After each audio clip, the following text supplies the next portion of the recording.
Shumë nana shqetësohen edhe kur fëmia e tyre nuk po fillon me ecë. A ka ndonjë moshë standarde normale që një fëmijë duhet me fillu me ecë? Apo ndryshon ndoshta për fëmijës në fytyrë? Si tham, sikur të aftësia për me fol, nuk ka një moshë shumë të hershme që fëmia do të më vlerësu që po na e përcjellëm fëmia që kur të lindë, që mujtë e parë, është një moshë e caktuar, fëmia do të ngrej kukën, të filloj të shikoj rrethin, të komunikoj, të marrë, të jap diçka, të fillon pastaj ajo koha kur fëmia shkon zvarr, kur fëmia fillon të kapet prej një objekt tjetër, dhe shumë fëmijë fillojnë me qysh moshën 10 muajshe, disa rreth moshën 1 vjeçar, por në zakonisht deri moshën 1 vjet, 2 ose 3 muaj, do më rreth moshës 14-15 muaj nuk shqetësohem nëse nuk ec. Po gjithsherë të përcjell edhe fëmijën tjetër të aty në prindve, çfarë moshe, edhe prind çfarë moshe kanë ec, po gjithsherë të përcjell edhe a ka fëmia që nëse një fëmijë tazam është 13 muaj, 14 muaj, po nuk ec akoma, po të paktën ai kapet për një objekt tjetër dhe shet që mrena mujt, 1 muaj 2 ai do të ecë komplet, nuk është shqetësuese. Gjithherë këtu të përcjell edhe a janë kryer edhe screeninget, na them screeninget. A është bërë screeningu për hipotiroidizëm me kohë, a është bërë vlerësimi ortopedik i këtyre problemeve me sistemin lokomotor, me ultrazani i kërdhokullave që thojmë na që bëhet zakonisht te fëmia më shumë të hershme, që është 6 kur fillon më zhvillu aja bërthama dhe kërdhokulla, nëse që një fëmijë mund mos të ecë, po nëse ai në kronologji, na thojnë në dhënat anamnestike nuk janë kry këto depistime, këto screening, atëherë na mund të kemi një pasojë organike, jo vetëm trunit. Po rrethi që i vendosëm fëmijët për me ecë, a është i dobishëm apo përkundrazi mundet me qenë i dëmshëm? Po më thonë rrethi, djepi, këto janë kogja pyetje të shpeshta, edhe që ju kushtohet nështë një rëndësi një farë droje më e madhe se sa duhet realisht. E para, na shumë ku me parë qena njerëzore nuk ka pas rreth edhe djep.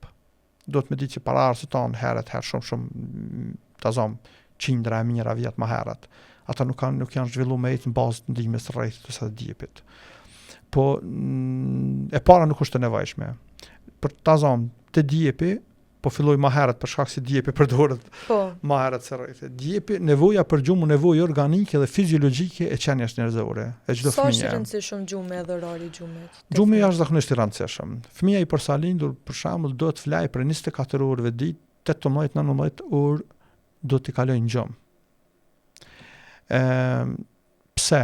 Se fëmia zakonisht zgjohet vetëm për më ushqy edhe kur i ndran, kur ndrohet, parashihet më 18-19 orë. Ka përjashtime, ka fëmijë që flajnë shumë më pak, por nuk është shqetësuese, se është secili fëmijë është ndrysh, organizëm vetë me karakteristika, po gjumi është shumë i nevojshëm. Përveç tjerash, hormoni i rritjes, që na rritime, fëmia rritet hormoni kryesor që ndikon të rritje hormoni i rritjes, dhe ky hormon mas shumë të lirohet në gjumë. Edhe lirohet në gjumë edhe në tond.